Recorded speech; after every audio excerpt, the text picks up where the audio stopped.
Meteorological fall is here, and guess what? Another pretty gnarly cold front, and the chance of rain is on the way heading into this weekend. Let's talk about it in this post Labor Day edition of the Texas Weather Roundup.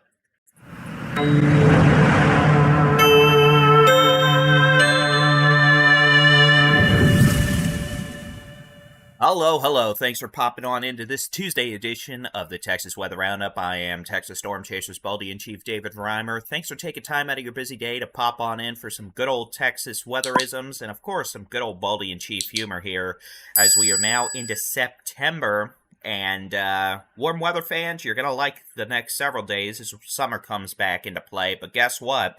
We're already keeping an eye out for our next cold front and chance for rain. Let's get into it with the high-res rapid refresh model for today, tonight, into Thursday morning. We are now going to see rain chances generally confined to the Texas Gulf Coast, but maybe a couple of showers in northeast Texas, east Texas, heading into tomorrow morning. Going into Wednesday afternoon and evening, a couple of showers, maybe a storm or two in the Panhandle, west Texas.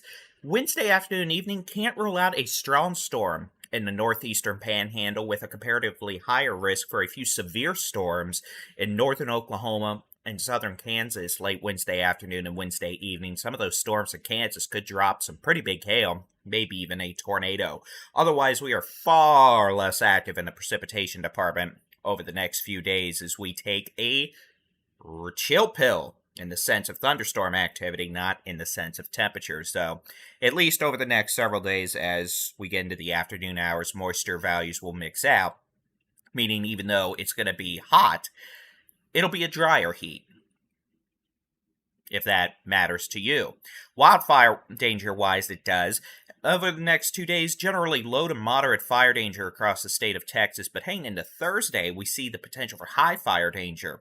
West Texas, the Permian Basin, the Trans-Pecos into the Guadalupe Mountains, there, especially on Interstate 20, Interstate 10 there at the merge, split off, whatever you want to call it.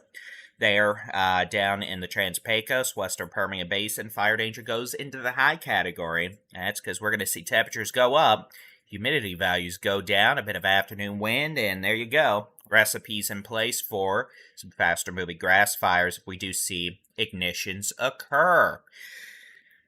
On the other side of the magical weather spectrum, here's the tropical weather outlook for the Atlantic Basin over the next 7 days from the National Hurricane Center. And we have a cherry now out in the open Atlantic. That system is likely to become a tropical cyclone as it moves west over the next 7 days. Absolutely no issues for us here in the United States or the Gulf for at least 10 days. We'll keep an eye on this system. Better chance than not it goes out as a fishy and recurves out into the Atlantic, but it's not a guarantee, so we'll have to keep an eye on it just in case it does end up trying to get a little closer to the United States in the 10 to 14 day time frame. Otherwise, nothing in the Caribbean or the Gulf anytime soon, nor is it likely going to be anything in the Gulf with the pattern we have setting up over the next week. Speaking of which, here's a look at 500 millibars off the European weather model. This is the geopotential heights, looking around 18,500 feet above sea level. This is an easier way for us to see some of the anomalies in the upper air. This is an easier way to see what kind of pattern we have setting up, whether we're dealing with a less active, warmer pattern, a more active, stormy pattern, colder pattern. And in this case, you can see those blues and greens and even purple show up. That is a indication that we're dealing with a more active type of pattern for this time of year. Those are heights below climatological average, which generally indicates less hot and more active. You can also see those dips with those lines showing up here on the map.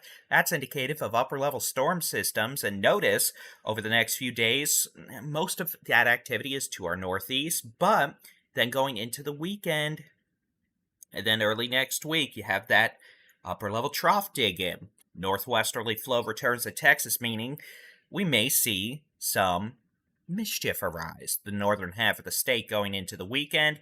And we're also going to have to keep an eye out for a tropical system in the eastern Pacific off Baja California, It's not going to impact us in the sense of being a tropical storm when it gets to Texas over the weekend, early next week, but we may get moisture from it, and increased moisture plus upper level lift from a storm system. Yeah, we may see rain chances going back up over the weekend, along with maybe a decent cold front as well. Let's switch over, and we're going to just go through the weekend. You can see the European weather model taking us into Sunday. Precipitation chances are definitely back in the state. This will play through and we'll talk about it, but I'll let you in on the secret now. The first half of this is going to be less active. We're really looking pretty dry across the state for a good chunk of the work week, outside of maybe a few of those shower and storm chances in the Panhandle, West Texas, and then maybe a shower in Northeast Texas tomorrow.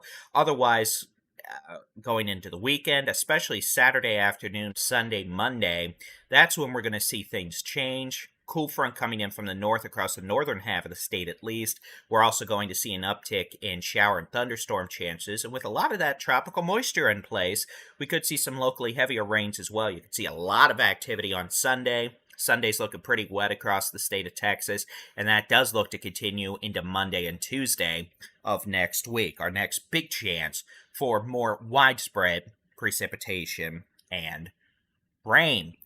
Here's a look. Longer range, way out through the 7th through 11th September. Below average temperatures looking more likely across a decent chunk of the state. About seasonable near the coast. Rain chances, well, guess what? We're in the big above average precipitation category, so that makes sense based on the look we're seeing. It does definitely look like heading into the weekend, especially Saturday afternoon through Sunday, Monday, and Tuesday of next week, we could be pretty wet across several regions of the state of Texas. Here's today's high temperature forecast. Guess what? Back into summer. Not that it really left, but we're looking at 80s northern half of the state, 90s southern half of the state with 100 near Laredo. Really warming back up tomorrow. 90s return to a decent chunk of the state of Texas. Still looking at upper 80s, northeast Texas, Texoma, East Texas. About 90 in DFW, 94 in Houston, 99 San Antonio, 103 in Laredo, 99 in McAllen, 92 in El Paso, 94 in Lubbock, 91 in Amarillo. Here's Thursday, 100 in Abilene, out to Sweetwater, 101 in Austin and San Antonio, 95 in Houston, 105 in Laredo, 100 Del Rio, 101 in McAllen, 97 in Lubbock. Hot. Here is Friday. Guess what? You can see our next cool front starting to arrive in the Panhandle. Highs dropping into the 70s up there, but everyone else, it's still hot. Maybe a bit of compressional heating ahead of that cool front. We're looking at mid to upper 90s to triple digits across a decent chunk of the quote-unquote heart of Texas, down to South Texas, Southeast Texas. And here's Saturday. You can see that cool front, along with increasing cloud cover from the rain chances of tropical moisture infiltrating the state. We're seeing temperatures 70s, Panhandle, West Texas. Highs back into the 80s, northwest half of the state. Still in the 90s to low triple digits, southeastern half of Texas. And then after that, we're going to definitely start seeing temperatures more influenced by rain chances, so we should start cooling down more heading into Sunday and Monday and Tuesday across more of Texas, simply because we're going to have more rain and cloud cover. So there is a chance we could get colder than this up in the Panhandle. There's a chance if data trends colder highs may actually be more reminiscent of late October up in the Panhandle. We could see highs struggling to get out of the 60s with lows a lot cooler than that. So we'll have to see how that trends, but that is it for your Monday. It's not Monday. It's always a Monday, but it's actually Tuesday. This is what happens when I actually get to take a day off and after doing weekend weather. It's your Tuesday edition of the Texas Weather Roundup. Thanks for popping on in. We do appreciate it. Hope you'll pop on over into the comments. Give us a big old happy doo-dah. Give us a thumbs up, a like on the video if you enjoyed the forecast information. If you haven't already, click subscribe to get notified for new forecasts and when we get back into active weather live Texas severe weather coverage and updates, because that's what we do. And guess what? It's all free. That's it. I'm done. Y'all have a great Tuesday. We'll be back tomorrow with your next edition of the Texas Weather Roundup. As always, have a great day and God bless.